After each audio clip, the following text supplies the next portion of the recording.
Hello and greetings to all. Today I would be discussing about what is trading system. Trading system क्या होता है? The first I would discuss about trading strategies, intraday positional swing or scalper. Then we would learn about what is swing trading, entry and exit signal, and backtesting and optimization. Fine. So now let's get started. Types of trading system. अब कोई भी अगर stock market के अंदर enter करता है, सबसे पहले उसको ये पता होना चाहिए कि वो किस तरीके का ट्रेडर है. Fine. First he should know और recognize himself. The first is trend trading. This strategy relies on using technical analysis to identify the direction of market momentum. Fine. ये आप देखेंगे ये जो चार्ट में ट्रेंड है जिसमें हायर हाइज और हायर लोज बन रहे हैं. So this trend is basically used by positional traders और swing traders as each position will remain open for as long as the trend continues. So derivative and leverage products are popular choices for trend following strategies.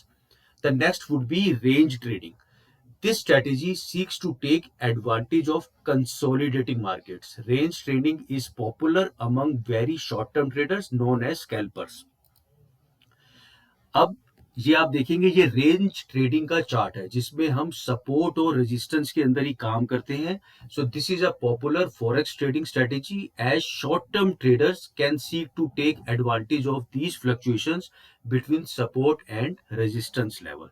These is basically done by the scalpers. Scalpers वो होते हैं जो 5 minute या 2 minute की candle पे काम करते हैं और एंटर करते हैं और फटाफट बाहर आ जाते हैं.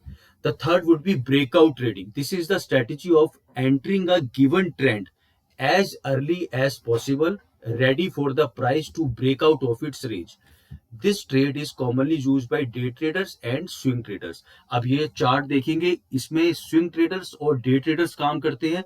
जैसी मार्केट रेंज में चलती है और जैसी वो ब्रेकआउट होती है तो वो ब्रेकआउट को कैच करते हैं और उसके अंदर ट्रेडिंग करते हैं. सो यू वुड नो आप कौन से ट्रेडर हैं, आप डे ट्रेडर है, स्विंग ट्रेडर है, वो आपको पता चलेगा कि कौन सी ट्रेडिंग सिस्टम के हिसाब से आप काम कर रहे हैं.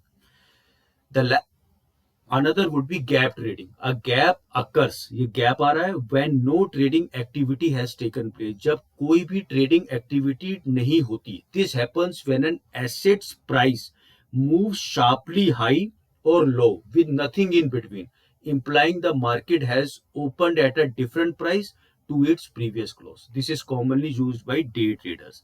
There is momentum trading. This is based on price trends and the direction they are taking. So there is no one size fits all approach when it comes to trading. The strategy that is going to work best will depend on your appetite for risk, your trading style. तो हर बंदा हर सबके लिए हर trading style नहीं मेंट होती है.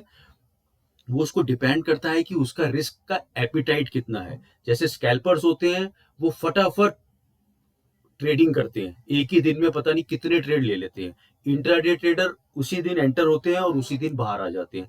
Swing traders एक our से लेकर 1 डे के चार्ट पे काम करते हैं, वो कुछ दिन से लेकर कुछ वीक तक रखते हैं. पोजिशनल ट्रेडर्स 1 महीने से लेकर 3 महीने तक रखते हैं. Fine. So entry and exit signals. One of the biggest issue is that traders tend to use multiple indicator that shows the roughly the same thing. अब जब हमें पता चल गया कि हम स्विंग ट्रेडर है, पोजिशनल ट्रेडर है या डे ट्रेडर है, उसके अकॉर्डिंगली हमें अब डिसाइड करना है ट्रेड में कहाँ हमें एंटर होना है, कहाँ हमें एग्जिट होना है. It could be that they are using RSI, stochastics and MACD in their analysis. अब कुछ लोग क्या करते हैं, RSI, स्टोकेस्टिक और MACD जो ये तीनों मोमेंटम इंडिकेटर्स है, इन तीनों में काम करते हैं. पर ये तीनों ही एक ही कैटेगरी के इंडिकेटर्स होते हैं जो कि एक ही चीज बताते हैं. This mean that they will show रफली the same reading and provide the same information. जब तीनों इंडिकेटर एक ही इंफॉर्मेशन बता रहे हैं, so there is no use of the 3 indicator under the same category. तो अब हम डिस्कस करेंगे कि कैटेगरी में कौन कौन से होते हैं. Here are the 3 main indicator categories. The first is trend indicator. It determines the direction of the current market like moving average and ADX. जो ट्रेंड इंडिकेटर्स होते हैं ये करंट मार्केट का डायरेक्शन बताते हैं, जैसे मूविंग एवरेज और ADX. फिर होता है volatility indicators, it gives a measure of current volatility levels in the market like Bollinger bands, Keltner channel, ADX. अब वोलेटिलिटी इंडिकेटर्स क्या होते हैं? वोलेटिलिटी इंडिकेटर्स मेजर्स करते हैं कि स्टॉक में कितनी वोलेटिलिटी है, कितना उतार चढ़ाव है उसके अंदर। फाइन। मोमेंटम इंडिकेटर्स क्या होते हैं? It attempts to define the speed at which the security is moving relative to the previous price moves. पहले प्राइस के मुकाबले अब सिक्योरिटी कैसे मूव कर रही है, उसको कहते हैं momentum indicator. These are RSI, stochastic and MACD.